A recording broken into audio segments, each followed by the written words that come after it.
A graça e a paz de Jesus Cristo, seja muito bem-vindo ao canal Palavra da Vida.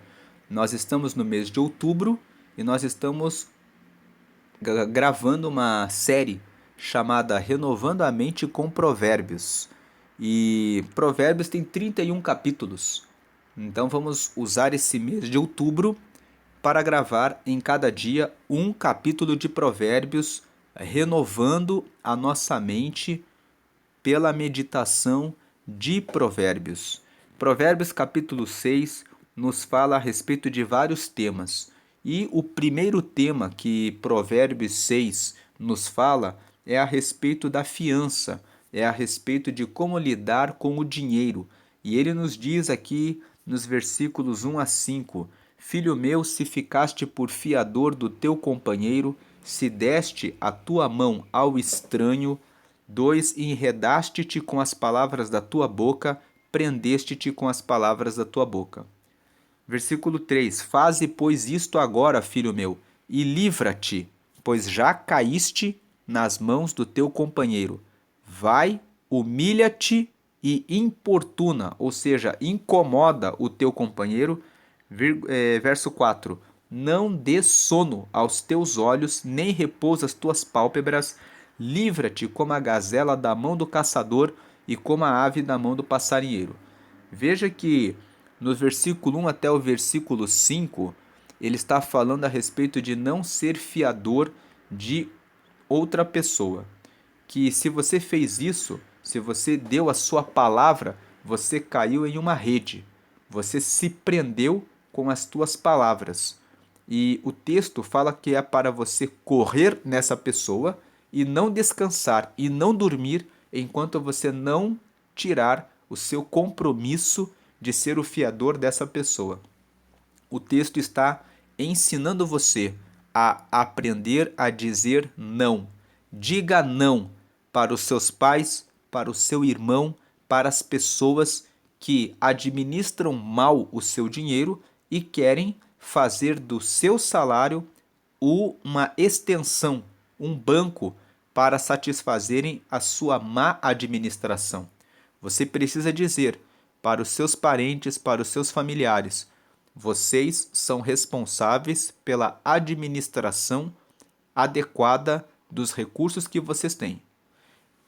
Uma situação totalmente diferente é quando um familiar cai em uma situação de doença, cai em uma situação em que ele fez tudo de maneira correta, mas surgiu um imprevisto, um desemprego. Nesses casos, você, como parente, como familiar, tem o dever moral, uma vez que é um cristão, de ajudar. Porque se você tem recursos, você pode ajudar e você deixa de ajudar, então você está desobedecendo o segundo mandamento. Amarás o teu próximo como a você mesmo. Agora, esse texto dos versículos 1 a 5 nos chamam a atenção com relação aos maus gestores, aquelas pessoas que administram mal o seu dinheiro e depois querem colocar na conta de outras pessoas. Se você aceita ser o fiador dessas pessoas que administram mal os recursos financeiros, ela vai pedir dinheiro para você amanhã de volta, e depois de amanhã de volta, e sempre, porque a pessoa que é uma má gestora de recurso, ela está sempre quebrada, sempre numa situação ruim, porque ela não administra bem o seu recurso. E tem aquele que é mau caráter mesmo, que vive de pegar dinheiro emprestado dos outros para fazer a sua viagem, comprar os seus carros, comprar as suas roupas e fazer os outros de otários. E você não pode ficar como otário e nem como otária, porque você não foi chamado para isso. E é por isso que o texto fala aqui que você não deve ser bonzinho, boazinha, de falar sim para tudo.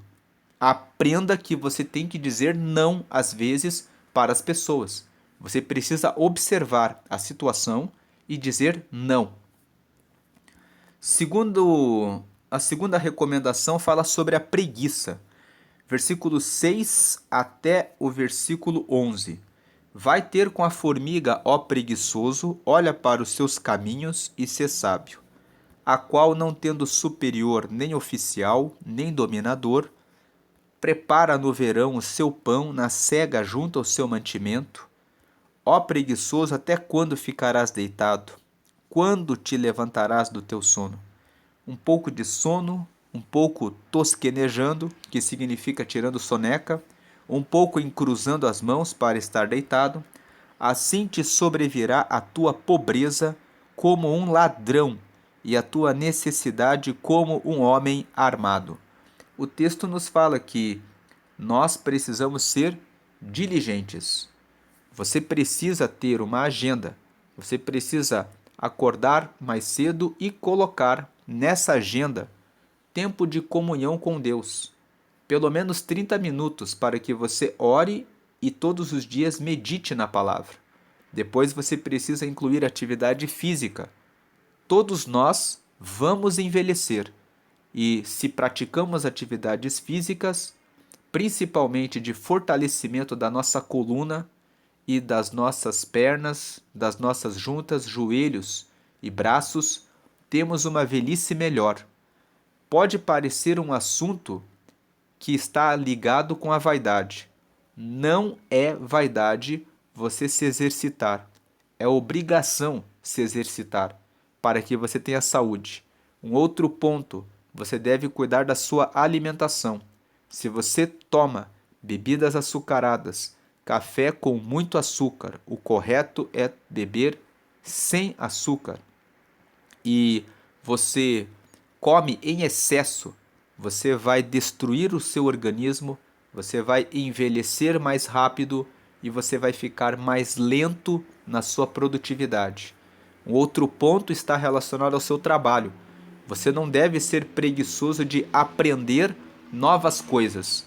Todos os dias você precisa ser 1% melhor. Existe um livro chamado Hábitos Atômicos. E nesse livro ele fala que se você cuidar das pequenas coisas do seu dia a dia e tiver uma agenda, você todos os dias vai conseguir ser 1% melhor em tudo aquilo que você faz. 1% melhor em tudo aquilo que você faz, no longo prazo, vai fazer você ter excelentes resultados. E tem mais uma questão com relação à preguiça. Algumas pessoas pensam e vivem em um único trabalho pelo resto da vida. Eclesiastes, capítulo 11, versículo 1, diz assim: lança o teu pão sobre muitas águas, e depois de muitos dias o acharás. Você deve buscar mais de uma fonte de renda. Mas isso não é ganância? Não é ganância. Isso é ambição. Existe uma diferença entre ganância e ambição. Ambição é o desejo de prosperar, é o desejo de sempre ser melhor, é o desejo de você ter uma vida boa, uma vida feliz, uma vida em que você caminha sempre para o progresso. Ganância é a ânsia de ganhar mais. Então é aquela pessoa que ela faz uma mercadoria, fabrica um produto que vale tanto para ser produzido e a pessoa quer colocar um valor acima para ganhar mais, porque ela fica com a ânsia de ganhar mais daquilo que aquilo vale de fato. Isso é ganância. Ambição é querer progredir, é querer prosperar. E o texto de Eclesiastes 11:1 fala: lança o teu pão sobre muitas águas e depois de muitos dias o acharás. Significa, você deve buscar mais de uma fonte de renda. Pessoas que passaram pela pandemia e que só sabiam fazer uma coisa, sofreram. Pessoas que tinham multi-habilidades disseram: se aqui não vai bem, eu posso explorar isso daqui. Procure aprender uma profissão que você possa fazer pela internet, porque a internet é a nova forma de se trabalhar. Muitas profissões hoje usam a internet. Se você ficar de braços cruzados, paralisado, sempre fazendo a mesma coisa, você vai ficar para trás. Quando o texto aqui fala: até quando ficarás deitado? um pouco de sono, um pouco tosquenejando, encruzando as mãos para estar deitado, ele está falando a respeito daquele que fica com os braços cruzados fazendo sempre a mesma coisa. De repente, vem uma nova onda de tecnologia e você fica desempregado. As pessoas que ficam desempregadas ficam porque não se atualizaram. Outro dia saiu uma reportagem sobre profissão, carreira e trabalho. E um gestor estava explicando: nunca falta trabalho para as pessoas, mesmo com a robotização, mesmo com a, a automatização, existem novos postos de trabalho, mas as pessoas não se qualificam para ocupar esses postos e acaba ocorrendo uma falta de pessoas para ocuparem os cargos que são necessários, porque as pessoas não se atualizaram. Então, ele deu um exemplo. Quando a máquina de escrever foi substituída pelo computador, todas as pessoas que aprenderam a lidar com o computador conseguiram colocação no mercado. Então, o fato do computador ter substituído a máquina de escrever não tirou o emprego de ninguém. Tirou o emprego daqueles que ficaram parados e que não aprenderam a mexer com o computador e que disseram: nós só sabemos usar a máquina de escrever. Portanto, procure se atualizar a respeito de novos negócios. Não diga: eu sei fazer só isso e vou morrer fazendo isso. Procure novas oportunidades. Versículo 12 até o versículo 15 nos fala a respeito das pessoas que praticam o mal, das pessoas que são perversas, das pessoas que ficam reparando nas outras para fazer o mal. Vamos ler aqui. 12. O homem de Belial, o homem vicioso, anda em perversidade de boca. Versículo 13. Acena com os olhos, fala com os pés, faz sinais com os dedos. Versículo 14. Perversidade há no seu coração. Todo o tempo maquina mal, anda semeando contendas. Versículo 15. Pelo que a sua destruição virá repentinamente, subitamente será quebrantado sem que haja cura.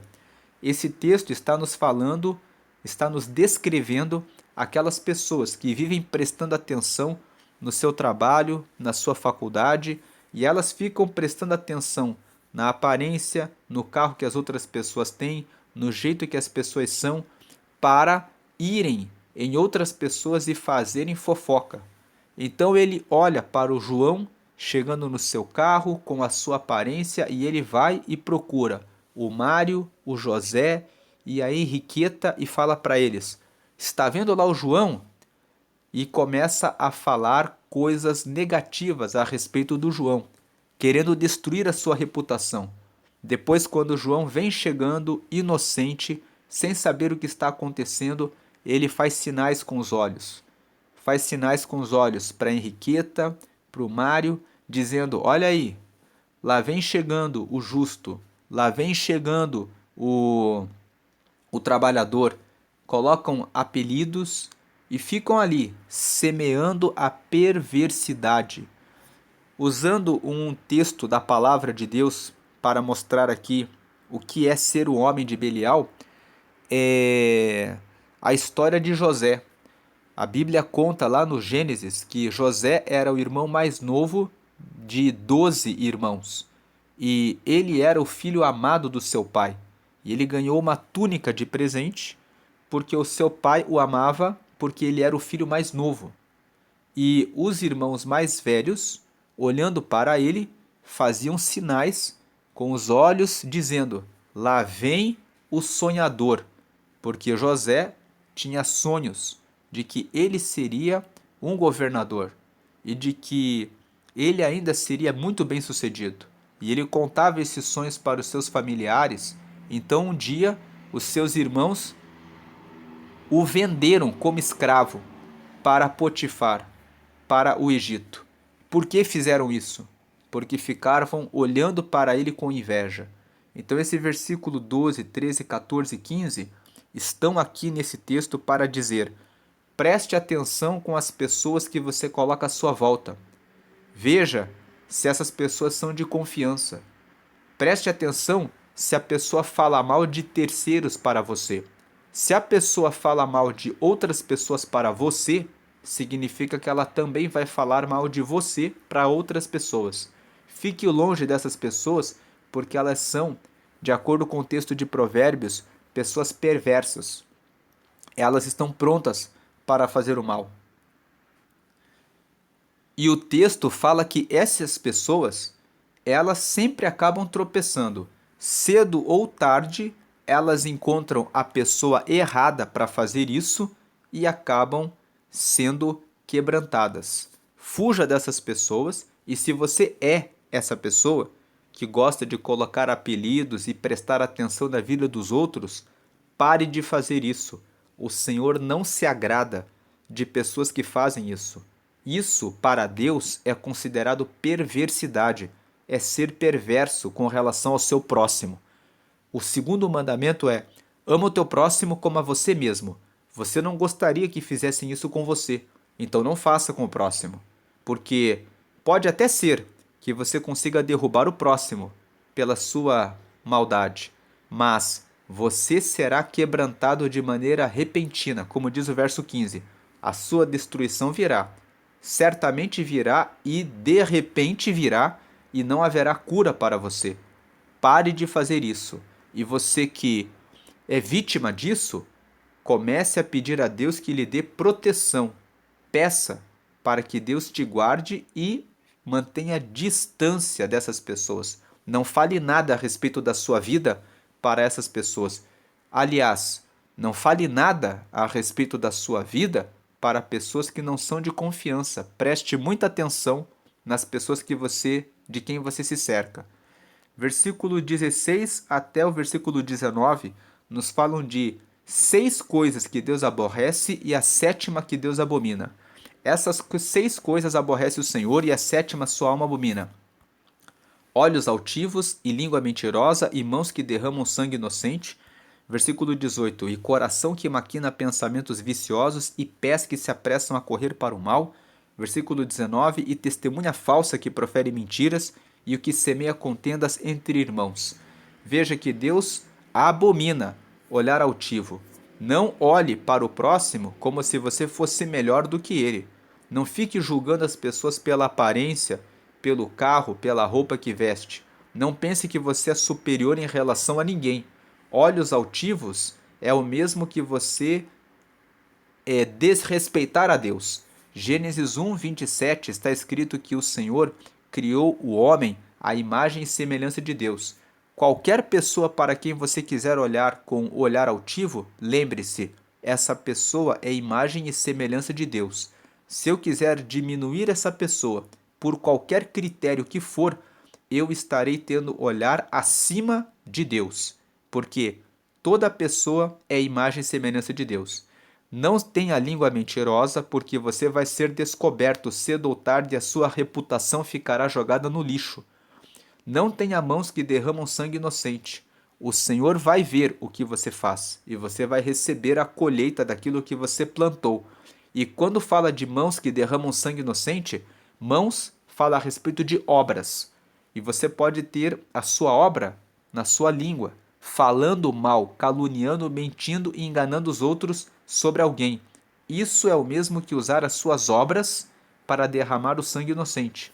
Coração que maquina pensamentos viciosos, em Provérbios 4:23 está escrito: sobre tudo que se deve guardar, guarda o teu coração, porque é dele que procedem as saídas da vida. Não deixe o mal entrar no seu coração. Se o mal entra no seu coração, tire esse mal imediatamente para fora. Se, por exemplo, você está com um pensamento de adultério com alguém, feche os seus olhos, pense nesse alguém e pense no lado, num caixão, onde você está dentro desse caixão e está sendo carregado para a sepultura.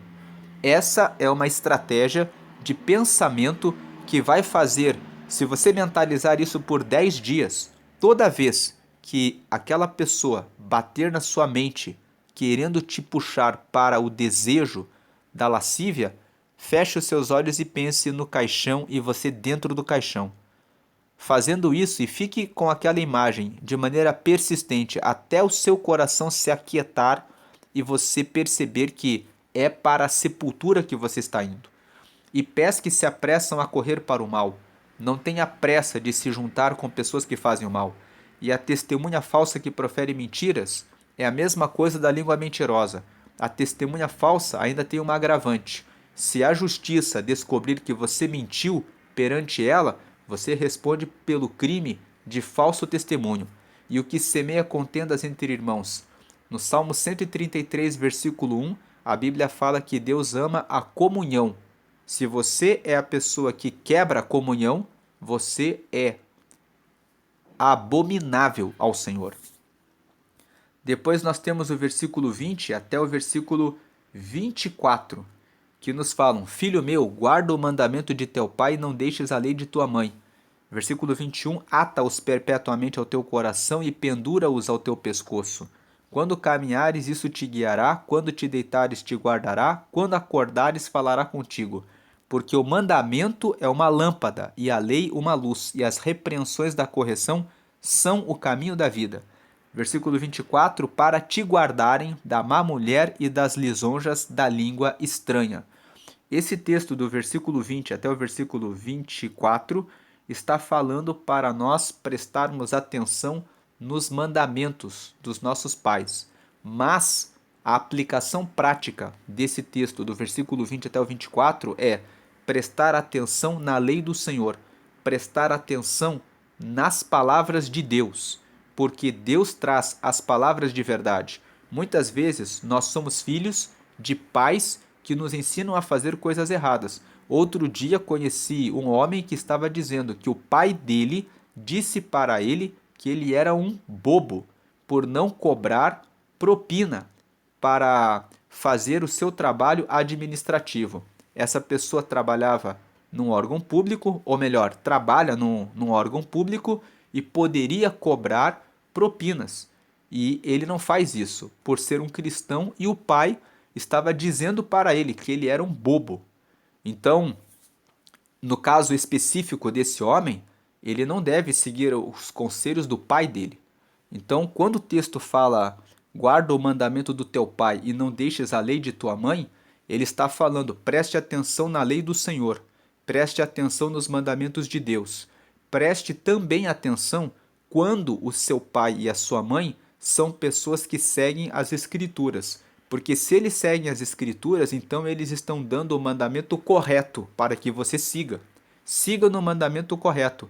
Ate isso perpetuamente no seu coração. Significa guarde isso sempre, porque você vai ter uma vida tranquila por onde quer que você for. Quando você dormir, quando você acordar, o mandamento vai estar ali, sempre na sua memória e vai te corrigir e vai te repreender. Ande na repreensão. Se você, por exemplo, sentiu o desejo por alguém que é casado, que é casada, como eu falei na meditação aqui anteriormente, fuja disso. Porque seguindo no caminho certo, nos mandamentos, isso vai te guardar da má mulher e das lisonjas da língua estranha. Depois, no versículo 25 até o versículo 35, esses últimos 10 versículos nos falam justamente sobre a má mulher e sobre a mulher estranha, que o texto aqui nos fala para não cobiçar essa má mulher. Quem é a má mulher? É a mulher que adultera, é a mulher que é desleal, é a mulher que vai até você e fala que não tem problema nenhum de você se envolver com ela porque vai ser uma boa aventura, mas você não sabe que de repente ela é casada com um homem agressivo, violento, ciumento e que pode matar você. O texto aqui nos fala sobre isso. Vamos ler. 25. Não cobices no teu coração a sua formosura, nem te prendas com os seus olhos. Versículo 26. Porque por causa de uma mulher prostituta se chega a pedir um bocado de pão, e a adúltera anda à caça de preciosa vida. Aqui no versículo 26, por causa de uma mulher prostituta se chega a pedir um bocado de pão, podemos lembrar daquelas pessoas que se envolveram com uma mulher oportunista e que carregaram todo o seu patrimônio e depois deram tudo para a amante, deixaram a esposa e a família na miséria e depois a mulher adúltera pegou o dinheiro e levou tudo para um outro homem e ainda deu um chute nesse homem que foi um tolo, que acaba ficando na miséria, tendo que pedir um bocado de pão. E existem muitas histórias assim que certamente você não terá dificuldades de encontrar se procurar na internet. Histórias assim, de pessoas que se envolveram com uma amante e a amante pegou todo o seu patrimônio dizendo que ia viver feliz com ele e depois que conseguiu tirar todo o patrimônio foram e se envolveram com uma outra pessoa e a pessoa ficou na miséria. E a adúltera anda à caça de preciosa vida. Versículo 27. Tomará alguém fogo no seu seio sem que as suas vestes se queimem? 28. Ou andará alguém sobre as brasas sem que se queimem os seus pés? Versículo 29. Assim será o que entrar a mulher do seu próximo. Não ficará inocente todo aquele que a tocar. 30. Não se injuria o ladrão quando furta para saciar a sua alma tendo fome. Mas encontrado, pagará 7 vezes tanto, dará toda a fazenda de sua casa. 28. Que adultera como a mulher é falto de entendimento, destrói a sua alma o que tal faz. Por que quem adultera destrói sua própria alma? Depois que você teve a intimidade com aquela mulher, aquele relacionamento libera hormônios. O seu corpo fica preso e você libera uma fixação no teu cérebro, desejando, cobiçando e querendo mais uma vez um novo encontro e um novo encontro. E isso gera um vício em que você não consegue se desprender. É aí que vem a prisão nessa situação. Versículo 33. Achará castigo e vilipêndio. Vilipêndio será considerado vil, e o seu opróbrio nunca se apagará. Opróbrio é a sua vergonha, nunca se apagará. Quando alguém descobre que aquela pessoa se envolveu no adultério, fica sempre aquela marca. Pessoa que não tem caráter, pessoa que adultera com mulher casada, com homem casado. Versículo 34. Porque furioso é o ciúme do marido, e de maneira nenhuma perdoará no dia da vingança. Nenhum resgate aceitará, nem consentirá, ainda que multipliques os presentes. Então esse texto está falando que você pode correr o risco de se envolver com uma mulher que é casada com um homem ciumento que pode até matá-lo. Fuja da mulher adúltera, fuja do adultério. E esse texto se aplica para a mulher também. Você não sabe se aquele homem que propõe o adultério é casado com uma mulher ciumenta e você não sabe o que a esposa pode fazer em relação a você. Então, vigie com relação a esse assunto. Essa é a meditação de Provérbios, capítulo 6. Deus abençoe a sua vida hoje e sempre. Amém.